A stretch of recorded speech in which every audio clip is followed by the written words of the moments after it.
Hey guys, today we're going to talk about bongos. We're going to talk about the Expando bongos. These are from WFL, probably mid 1950s. And then we're going to talk about more of the bongos that we all know, which are these Ludwig bongos.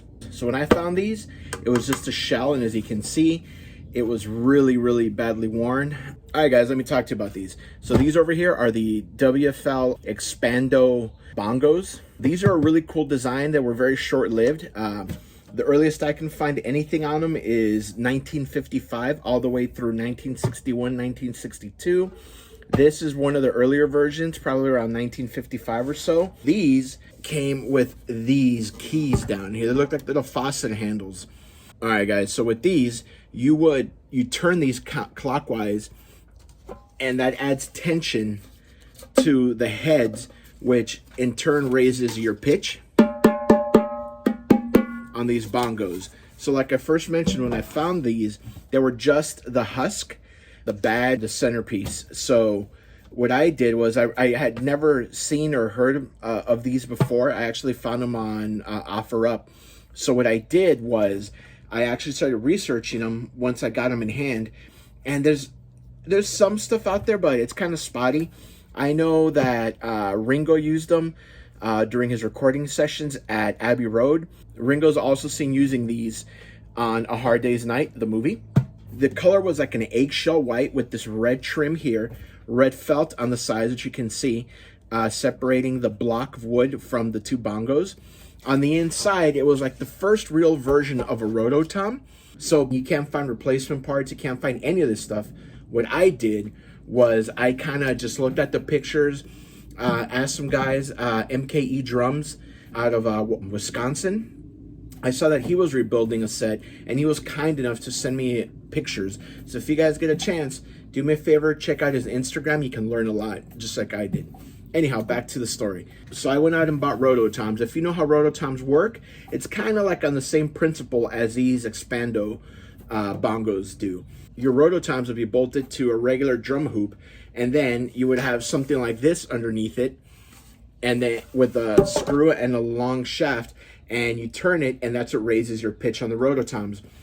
Okay guys, so first thing I did was I went to Home Depot and I bought these faucet handles, and I bought a threaded rod, which you can see there, and I put it up against the rototom and then figured out about how large the hole would have to be. I drilled through one of the rototoms.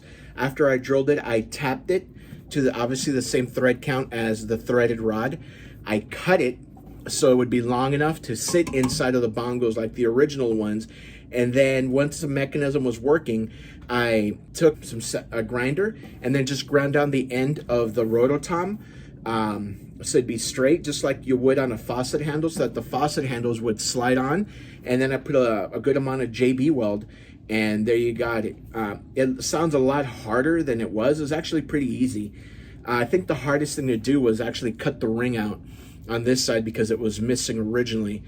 I then replaced the red felt. I went over to a craft store and bought some red felt there and replaced it because the original red felt was just completely gone. It was all moth-eaten. It was falling apart. I then went to the guys at Pro Drum Shop in Hollywood, and what I did was I got some heads from them, and they were really nice enough to walk me through how to do them. And this is actually the tricky part.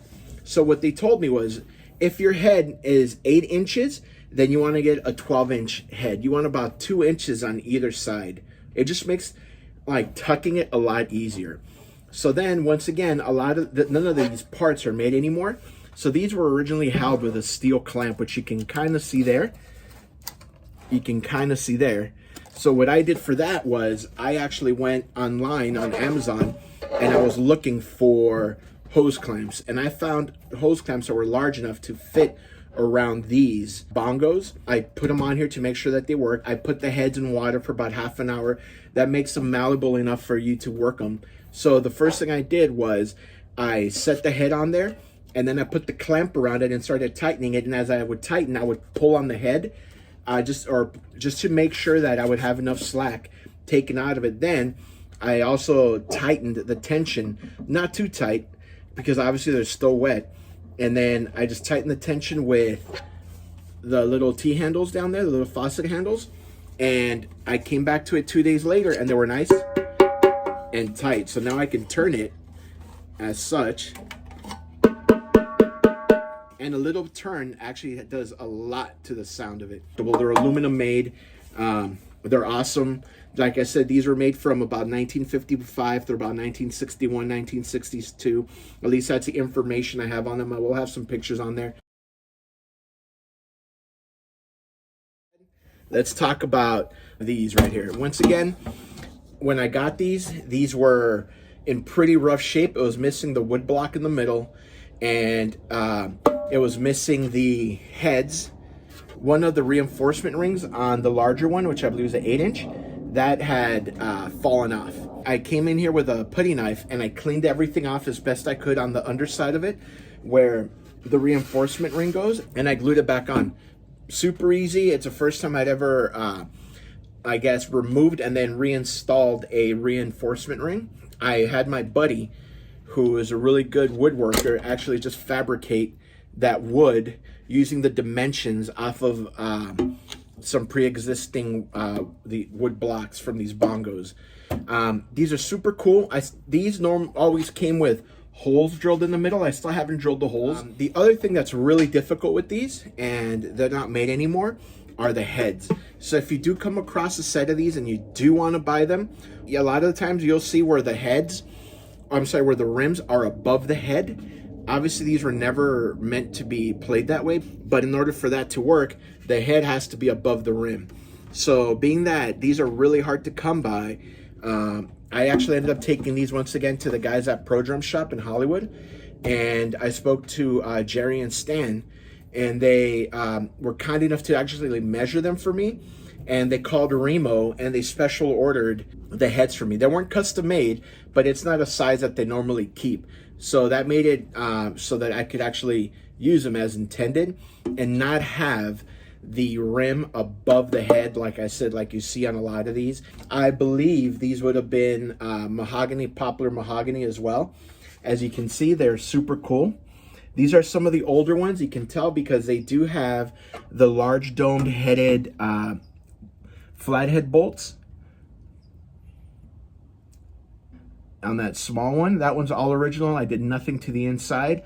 On this one, you can see where I painted the reinforcement ring white just so it would kind of blend in. And I did not try to match it because I'm not trying to hide it. Some people like want it looking completely original and they don't want anyone to tell. I don't, because if I ever do decide to move past these and sell them, you know, I want whoever buys them to know that they were re-glued. I dig them, man. I always wanted a pair. It took me quite a good while to find a pair. And please like, subscribe, and share this video with any other drum enthusiasts that you think might dig it. You guys have a great one.